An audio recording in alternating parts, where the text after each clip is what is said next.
pemerintahan Indonesia dan Menteri P2MI menyatakan bahwa Kamboja itu rawan banget kasus-kasus TPPO. Konten kayak gitu tuh bukan cuma bikin merinding, tapi juga bisa ngasihin penghasilan luar biasa untuk kalian. Nesi juga bisa dapat duit dari mana saja. Nih gue spill dikit ya. Yang pertama bisa dari AdSense YouTube-nya, dari views-nya yang jutaan per video. Bisa jadi endorse-nya, bisa jadi affiliate-nya, ataupun kolaborasi dengan tim yang lainnya.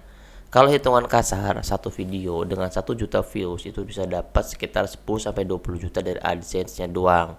Itu belum sama yang lainnya. Tapi kabar baiknya, konten kayak gitu tuh nggak butuh kamera mahal, lighting studio atau kru. Yang penting ceritanya itu yang kuat dan penyampaiannya yang khas. Tidak perlu langsung menampilkan muka juga, teman-teman bisa untuk faceless. Yang penting footage-nya itu adalah berkaitan dengan cerita tersebut. Nah, cara bikin channel ala Nesi buat pemula. Yang pertama adalah mulai dari HP dan mic yang murah pun bisa. Yang penting suara teman-teman itu bisa disampaikan dan ceritanya itu benar-benar membuat yang mendengar itu merinding. Lo bisa rekam suara dari HP, edit video menggunakan CapCut atau voiceover menggunakan FN.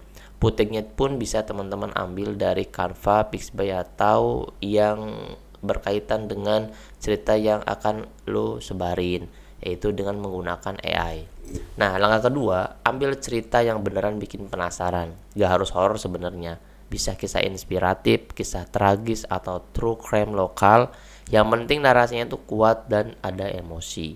Nah, langkah ketiga adalah konsisten untuk upload. Gak usah tunggu sempurna. Nesi juga butuh waktu untuk nemuin gayanya sendiri. Video pertama lo mungkin canggung, tapi itu bagian dari sebuah proses.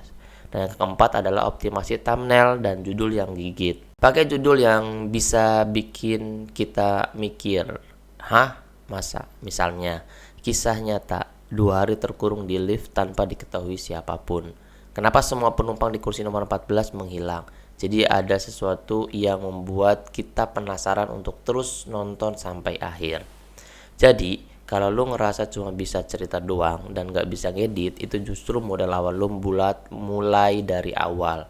Karena sekarang ini orang lebih suka konten yang relate dengan autentik, bukan yang terlalu perfect.